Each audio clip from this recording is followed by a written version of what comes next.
Hey everyone, welcome to the True North Strong and Free. I'm True Canuck, I'm your host, and along me is my co-host, the Questioning Conservative. How's it going, guys? And our guest today, we're pleased to have on our show popular YouTuber Ashton Birdie. So welcome.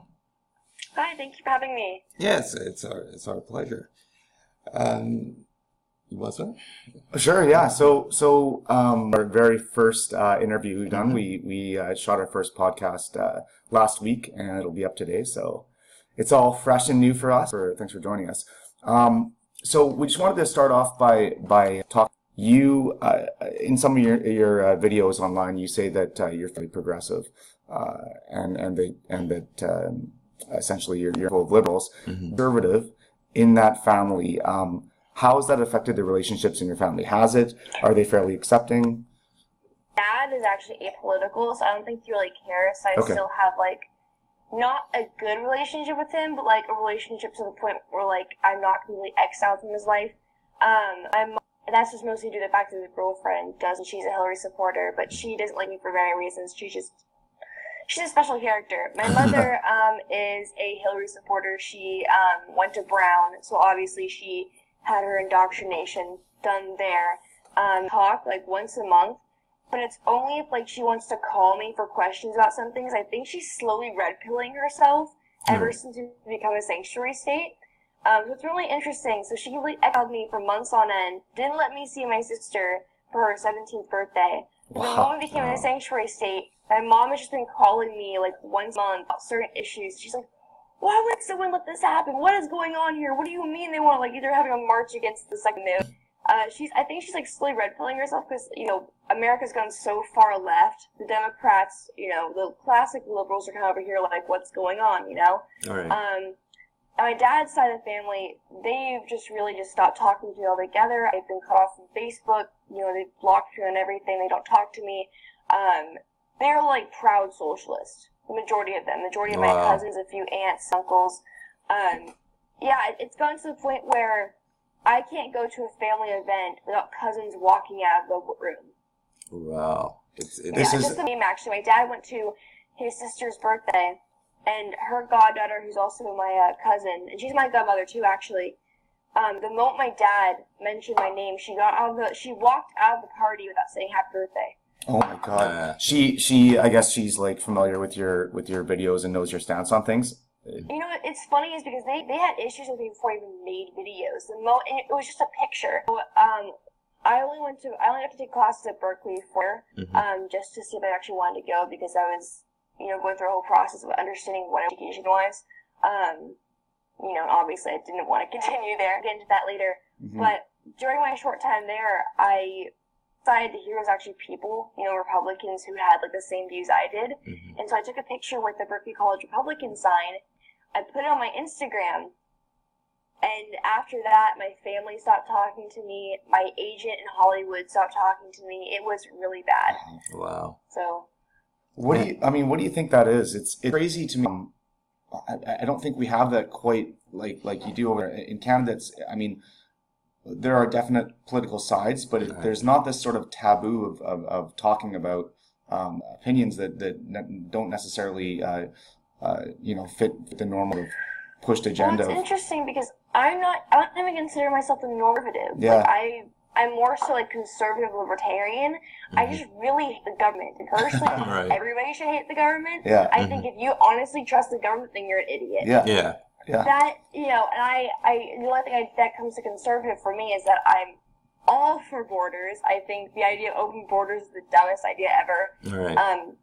Completely, destroys the idea of a country at all. And abortion. I'm against abortion just because, the amount of trauma girls suffer from, with PTSD from abortion is just as bad as the idea. I think, well, not as bad, obviously, because to me it's murder, but... Right. So, abortion, that's a topic, but the other two, these are they're not extreme opinions by any stretch. Isn't either, especially until recently, it was sort of the norm. So, it's just so surprising to me that you could lose family member relationships and friends over some of these things. They say my beliefs are discriminatory. It's interesting to me because it's like all of the police they want to do is get rid of our guns. Right. Well, then they're discriminating against the people who use those guns to protect themselves and their families. They say, oh, abortion is discriminating, or being anti-abortion is discriminating. Well, I'm like, well, aren't you discriminating against a child that has yet to be born?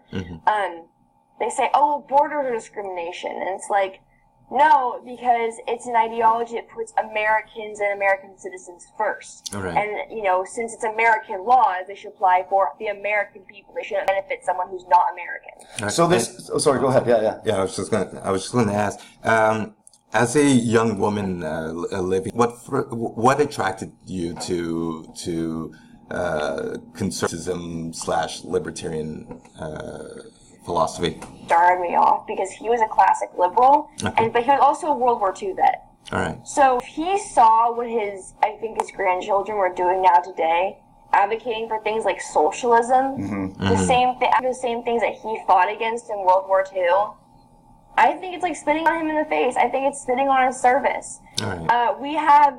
My grandfather lived to be about 95. He lived through the Great Depression. He raised 7 children with no degree, mind you. He dropped out of college to join the mother, raised 7 children. You know, he lived an entire life through each generation of struggle. You know, I think so if he faces and wanting, you know, life handed them for free, face. I really do. And people say, oh, well, these generations are just so old, they don't know anything, they can't accept that things are changing. Well, did it ever occur to you the reason why parents lived such happy lives and the traditional values and, you know, under Republican, you know, officials? Was because that's how life was. All right. The reason why our grandparents were so happy at that time was because traditional values, you know, conservatism really advocates for a happier life.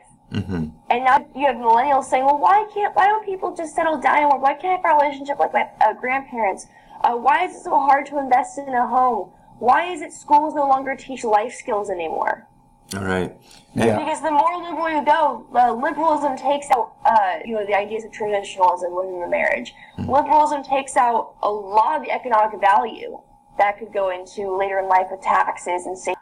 Liberalism gets into the school system and takes out things like home economics, mechanics, All right. things like that. Yeah, and so absolutely, I absolutely agree with you.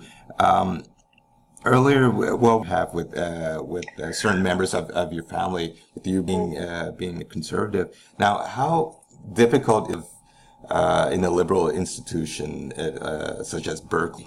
My time there was really short. Yeah. So I think I can better explain what's like in the city of Berkeley. Okay. But during my very short time there, I took maybe like 4 classes, you know? All right. And I got kicked out twice. Really?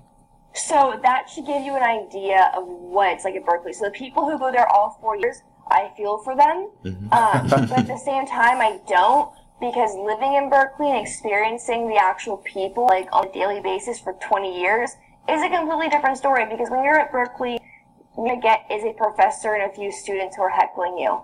But when you actually live in Berkeley growing up, there is this, like, feel of true exile where I came out as white conservative, I lost all of my childhood friends. My family completely saw me as, like, not even the black sheep anymore. It was, like, shunned. Right. Like, you have been exiled from the kingdom, you're banished, get out of the castle, bye. Like, you know. So, like, basically in their eyes, I was the Patty Hearst of the right. Okay. Wow. That's basically how they saw me. So, you know, yeah, you know, a lot of these kids who are Republican at Berkeley, the majority of them are from SoCal anyway. Like, when they go home, families and friends, chances are their families are Republican. Chances are they're still accepted in their family and their cities. Chances are they technically, I hate to use the word safe space, but they technically do have a safe space in a Southern California or Indiana. So me, I don't have that. Yeah. My family kind of just pushed me to the side and was like, okay, wow. So, you know, I went from one day having like a really small family, going to spending Christmases, Easters with them, to completely just seen as the total rebel child. Yeah. So it's definitely, I think, yeah, there is a huge issue at Berkeley with free speech and the students there, but, I think it goes beyond that. And People are being institutionalized. That's what it is. It's an institution. You're going to experience that, but I think my issue is that it's developing a lot in the families, and I'm not the only one who's been exiled for their beliefs. All right. Because what the left does is the left doesn't believe in traditional values, they don't believe in values, and they don't care about, family comes first or anything like that. Because the left, they use everything like a cult.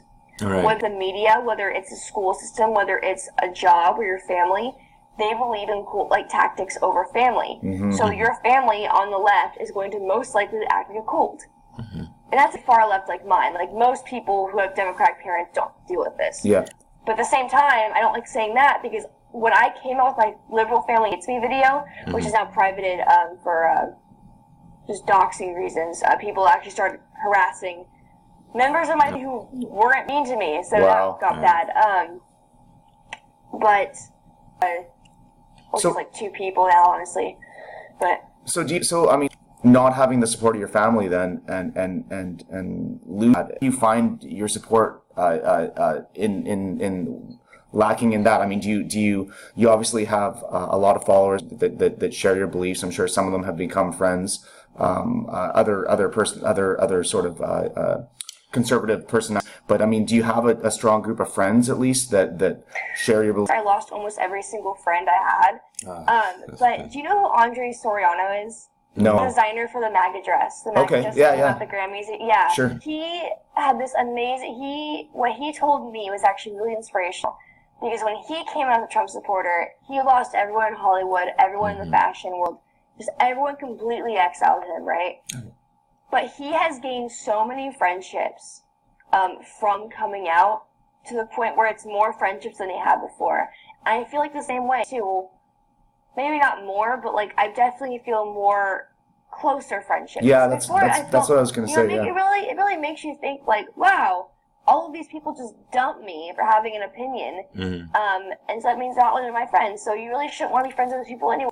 They're fake and they're letting an entire trend of politics, because that's all this is, trend. So they're letting a trend come first before friendship and family. Right. Yeah. So when they dumped me, it was like, cool, you guys are all jerks anyway.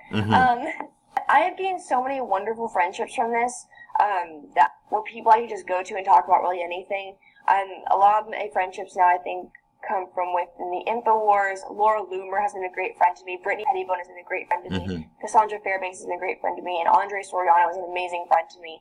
And I think that's what's so beautiful about this is that we're so outcast. Every one of us is outcasted by the world. That we kind of band together in a way. We're going to have our spiffs sometimes.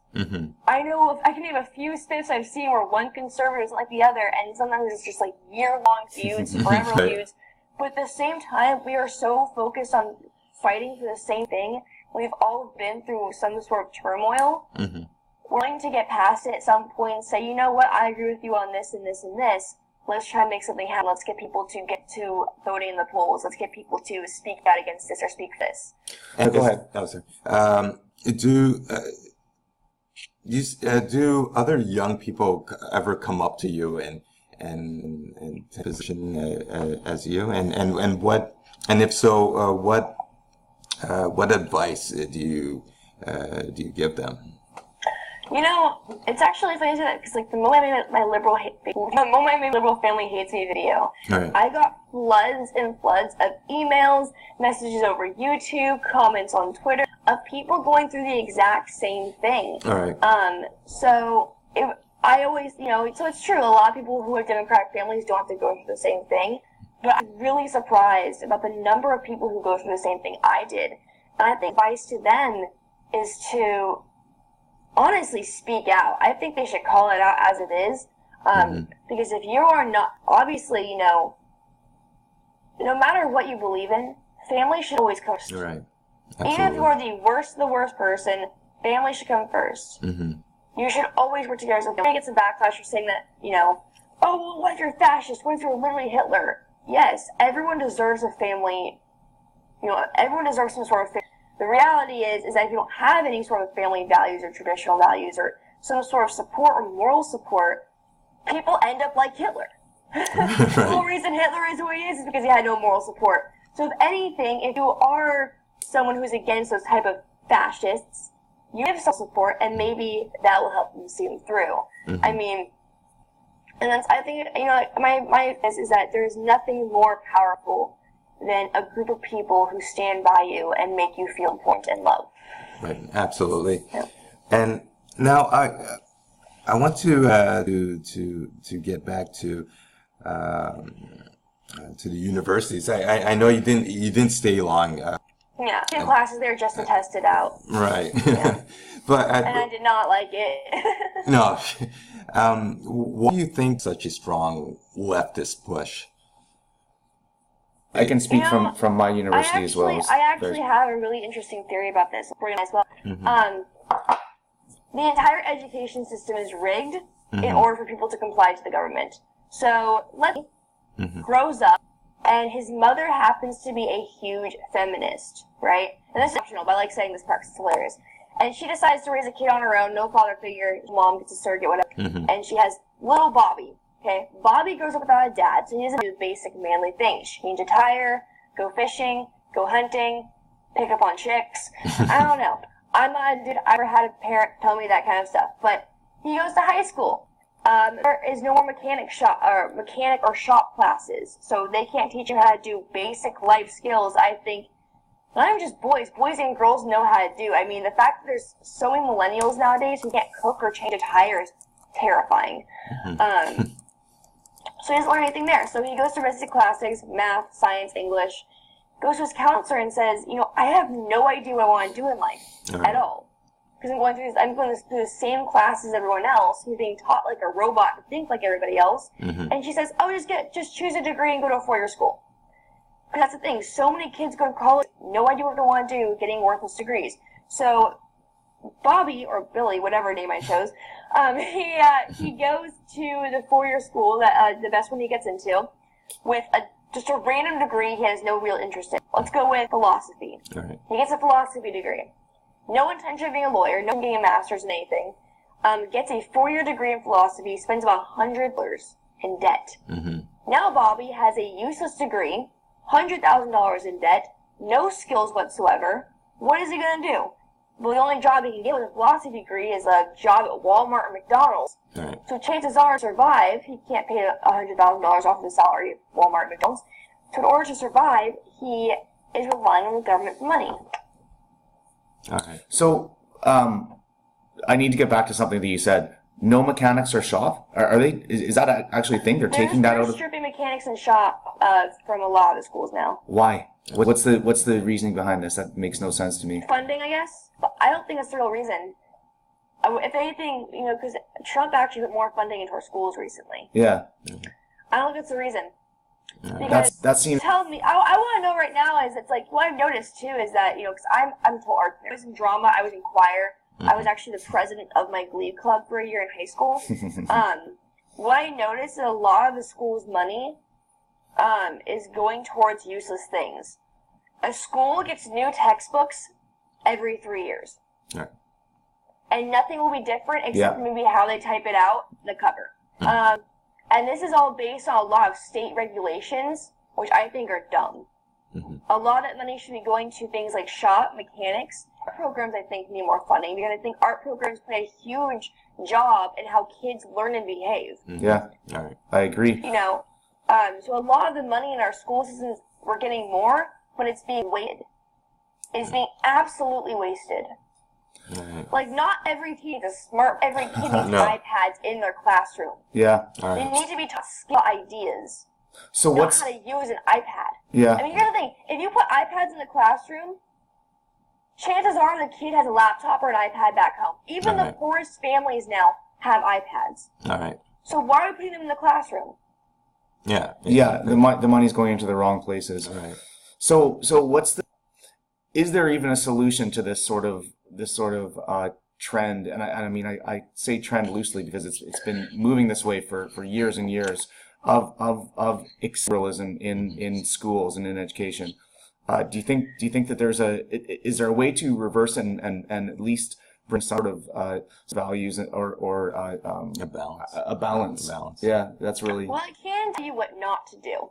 I've been seeing this a lot lately, and I've actually got caught up in this. So if you look at like a lot of these videos on YouTube, type in Antifa or Berkeley riot, you always see a giant shouting match between two sides.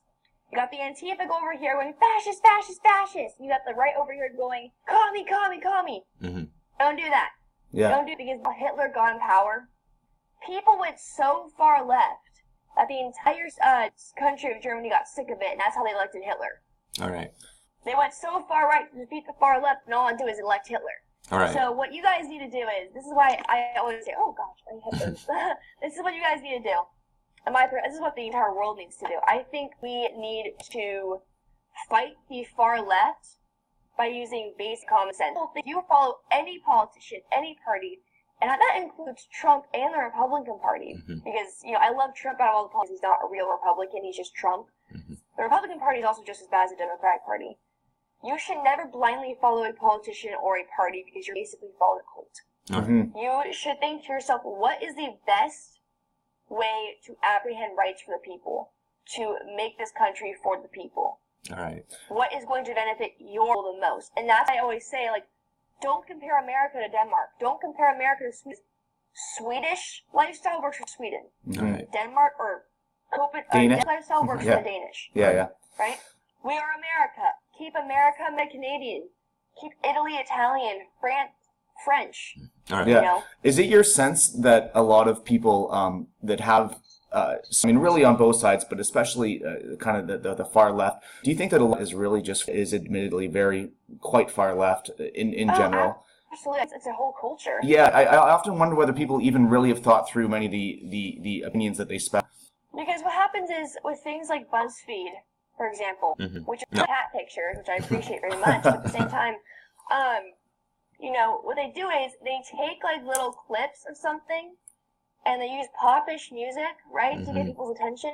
Because my generation, we all have ADHD. All right. We're like, whoa, squirrel, whoa, butterfly, whoa, shoe. We're just everywhere. Right. And that's because my generation grew up with like technology that no other generation has experienced. Our parents gave us freaking sugar cereal and Monsters for breakfast all the time. So of course we're just everywhere. So the best way we catch on is through like pop culture and social media. Because that's what our brains are going to do. So of course when you get pop culture to be super far left, my generation is going to be super far left. The same celebrities we're looking up to, telling us no borders, no wall, have literal gates around. So do you think that then, I mean, to at least get people that have kind of, do you think that education or discussion is the answer, or is it a broad push to kind of pull social media back towards more of a central idea, or essential? I think we need to centralize the second thing you said. I think we need to centralize. It needs to be. It's like Ted Cruz said. If this is a public forum, yes, it's a private company, but it's a public forum. You cannot infringe on freedom of speech.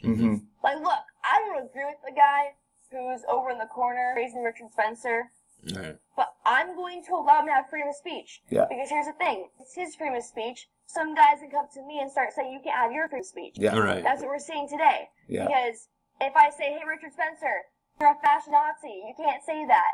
Well, then just somebody more liberal than me can just go to me and say, hey, you're a fascist Nazi, you can't say that. Like, what? Right. I absolutely agree. I think I'm a free speech fundamentalist, and even with so-called hate speech, I believe that silencing someone doesn't make their views less dangerous. It just makes it more dangerous. So you know, it's if anything, if you start saying, oh, hate speech is now, as you say, hate speech is now in the Constitution. You can't say, oh, free speech is cool, but except for hate speech. That gives them power to basically strip you from saying things the government doesn't want you to say. Right?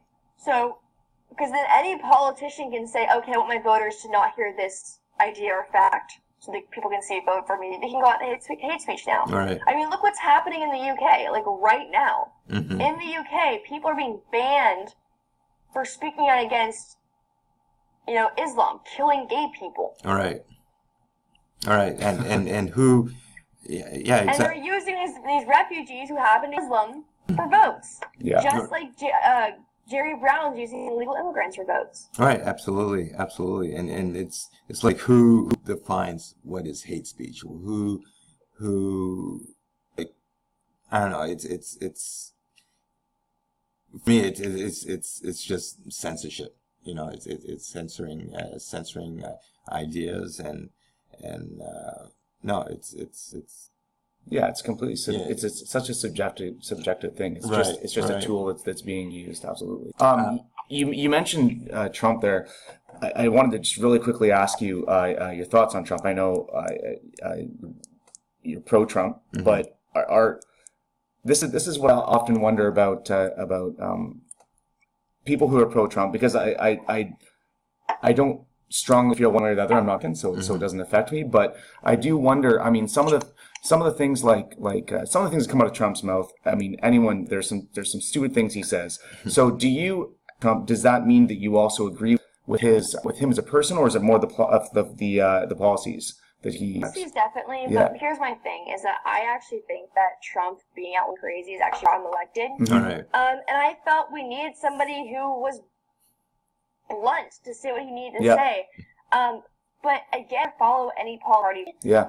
I disagree with a lot of things Trump has been doing. For example, I have my own take on what's happening in Syria right now. Right. I don't Yeah. think we should have get more involved. I think he was strategic, and no matter he didn't kill anybody at first. What people don't realize is that if we get more involved, it can get a lot worse. And Iraqi soldiers are basically just proxies for American soldiers, like, Yeah. honestly. And if we were to get even more involved, it's not going to help the American people whatsoever. It's just going to make more money for the elites that we're trying to be up against. All right. That's all it says is a fight for money and oil. Yeah. All right. Now, I just want to move to another topic. It's in regards to with regards to the Me Too movement and the feminist marches. Right now, what is your take on feminism? Do you feel that it speaks? I think modern day feminism is like cancer. Okay, Like, yes. Milo, feminism is cancer. The idea of women being equal, because I consider myself maybe a second wave feminist. All right. I have a great friend who's actually a Democrat, a huge Hillary supporter. Don't agree with her politics, obviously, but she's the best person to talk to about this subject, actually. I really want to get involved with her. She is, I think, in the greatest words of my friend Anne, she says, I'm tired of feminism not being feminine. All right. Because feminism has done something to, or at least, and made it masculine. All right. They have pushed women literal men. All right. And I feel like that completely goes against female. If anything, the most empowering thing for females is to embrace our femininity, All right. To want children, to want to raise the next generation, how to cook and clean and sew, because those are basic life skills anybody should know. Well, I mean, yeah, no, I totally agree, and it's interesting because I see modern day or third wave feminism. I agree that they're trying to be men, you know. They're in this anti-male narrative, you know. So Absolutely. There's definitely a lot kind of push since the 90s, actually, I would think. Right. For women, they want to push this, there's this whole thing about, like, Father's Day. Right. You know, yeah. I'm not familiar with that. What is No Father's Day? Complete, and mother figure, I think, is the most important figure of all. Right. But you can't have a mother figure without a father figure. Yeah. You can't. Right. And so, when you diminish the father, you diminish the mother. And as we're seeing right now, as women hate men, more women don't want to have children. All right. Yeah. Absolutely. Yeah, it really feels like that's what it is it's moving towards just a hatred on masculinity. Do you think that, I mean, where does that come from? Does it evolve from, you know, traditional feminism, you know, Our generation, again, has been so hooked up on a lot of pop culture and just, like, complete, you know, a need to rebel. And so I think this is a trend because we feel the need to rebel. That's I am the interesting. generation that feels the need to rebel against everything. So and honestly, I think it has to do a lot with who I am too. I think I'm rebelling against the rebelling. Right. So I'm beyond their level. They just can't understand. Right. But you know, I think a lot of this has to do with rebelling against, like, counterculture. Every single generation just a rebellion against something, right? Yeah. But I think my generation is taking it to a point of just lunacy. Like, I tell people, like, when people say, like, oh, are you trad or a thought? I'm like, there's no in between. Like, every generation has had traditionalism and, you know, degeneracy. So what is this generation's degeneracy? What is this generation's traditionalism? And I don't think anyone really knows, because it's just gone so far in crazyville where, you know, I think we've lost ourselves. Well, Paul Joseph Watson has said that conservatism rather is a new counterculture. Do you see the pendulum swinging to the right with now you've seen with this overly sorry, do you see the pendulum swinging to the right? Or, you know what? I don't think it is now, but I feel like in the next 5 years it will be. I think people are being more right wing, just because this amazing picture. Oh my gosh! If you saw like the Starbucks thing where the guy has like a megaphone, and you just see you just see this guy who looks like a total Bernie bro to sit there like, and you can just see the red pills going through his system. Like with so many people who take leftist culture so far, it's the same thing. It's the reason why Hitler got elected. When you go so far left, people are going to start turning right. They're going to go far right.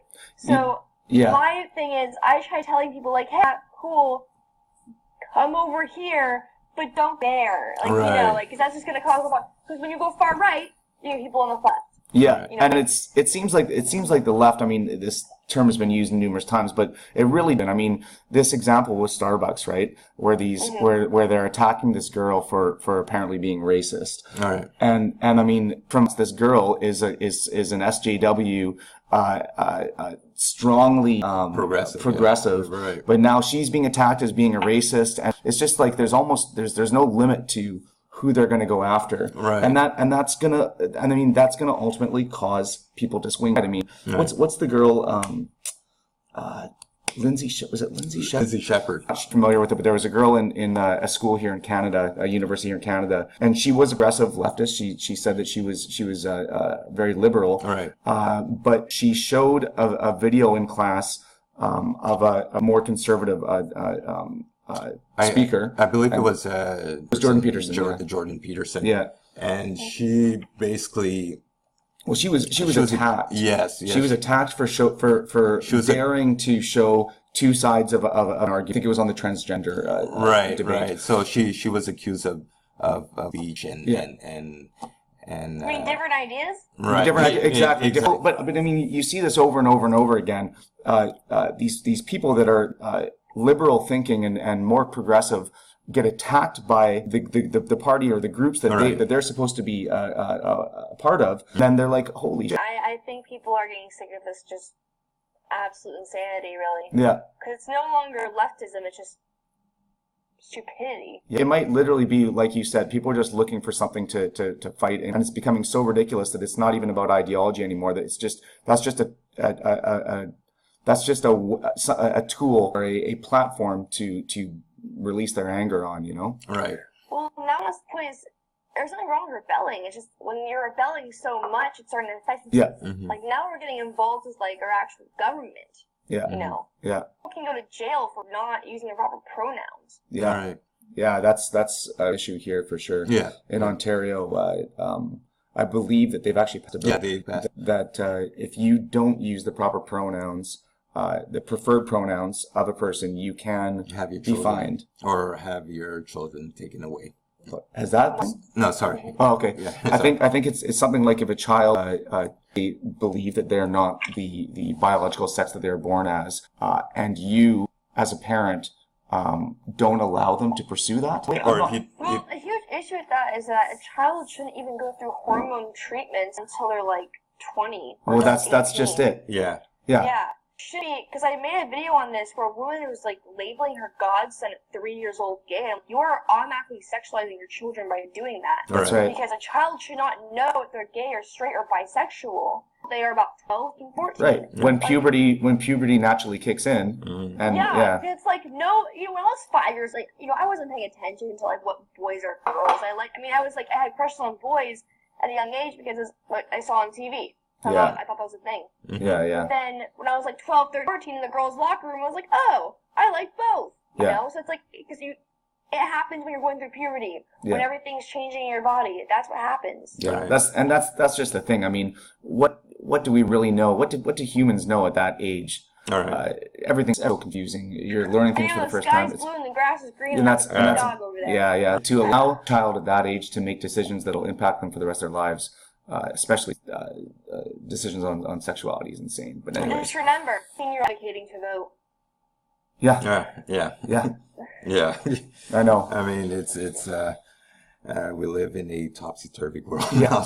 We're coming up on 40 minutes here, so we'll wind it down a little bit here. So you touched on this earlier, but with seemingly becoming more polarized with extremes, I mean, and the the far alt-right, and you have extreme liberalism and extreme leftism, like Antifa and this sort of thing. Yeah. What, like, is there a way to start to hold and candid and open discussion? Is there even a point in doing this? Like, what's your thought on that? I think we, the people, need to advocate for what we truly stand for, logical base, because a lot don't think logically and critically about what they're saying or doing. I think we, the people, it's up to us to actually think critically and logically. Because right now our founding fathers are rolling in their graves. Yeah. Right. But I mean, it's my sense that the far left don't think logically. Do you know what I mean? I mean, it's in-based policies. They are emotion-based. Yeah. So how can we... It's out of a spewed anger that makes absolutely no sense. Right. That's it. They'll try to appeal to them on an emotional level to try and speak their language. Even a point in doing that. I think the far left is just as bad as the far right. They're really get to figure it on their own. Yeah. I think, honestly, I think we need to get an island somewhere and put them all on one island and have them fight out. There you go. Honestly, the people who, they do that kind of stuff, they have to spew whatever stupidity they can to get attention. It's just hurting the very people who are trying to get her. So the solution is those of us who are moderate talk logically, and the rest of them we just throw them on an island, let them have it out. Yes. I like it. I like Hunger it. Games. Yeah. People always say, "Oh, Ashton, if you have compromised other cuck, whatever, blah, blah." I'm like, that's what this country was based on. All right. I may disagree with like half the people here, but the thing is, in order for this country to thrive, Democrats and Republicans need to sit down. And I don't mean the parties, the politicians, because screw them, I hate them. Fuel this country, who this country is made for. You need to sit down together, have a chit chat like adults, and just let the toddlers go on an island somewhere and fight. Yeah, there you go. But that opinion is too extreme. This far extreme opinion of sitting down with, I don't agree with you and talking. All right. Yeah. Yeah. It's unfair. Well, before we wrap up here, do you have any questions for us? I mean. Yeah. What are you guys trying to do? Like, what are you guys trying to advocate? Like, what are you guys doing for Maryland? So I mean, I can kind of answer this and you kind of as well. But how this came about is both of us through discussion realized that we both have fairly conservative views on a number of topics, which is kind of counter to the main here in Canada. Exactly. But just in general, I mean, media, movies, television, it's leaning fairly far left. So we sort of, like you said, we're almost a counterculture, and so we have these discussions. We've been talking about things. We sort of wanted to put that out there into the ether. And I grew up in a very liberal family, so I guess the black sheep. the black sheep. But it's so yeah. I mean, it doesn't disown me or anything, but there's always obviously certain topics that we can't bring because it's just turning into one big brouhaha. So there's certain things that are better left unsaid, but we try to. But we try to respect opinions, and we try to at least so it's living in far left Quebec, it's not easy. Yeah, it's not always easy to share conservative opinions. All right. I went to a very leftist university, and my brother as well. So it's not. So I like to be the minority in terms of political ideology. Yeah. So For me, it was the opposite. I mean, my family is very religious. They're Christian, and for me, I was always the progressive. I was always pushing back against these sort of traditional opinions. Not necessarily traditional. Done the research. I've started to lean now more toward, because I think that through rational thought and through true research and education, a lot of these traditional values that are seen as kind of antiquated, old, reveal themselves to be the best solution to a lot of these things, or the correct answer. So and now, I mean, my parents, I'm lucky, are very open-minded. Right. So although they're fairly religious, they're open to conversations. And we often, maybe if we don't see eye to eye on things, we can at least have the conversations about them. So I was to open to conversation and candid conversation about these things. Right. Yeah. So that's it. That's our plan. Interview people, make more podcasts, put our opinions out there, and see what people think. Yeah.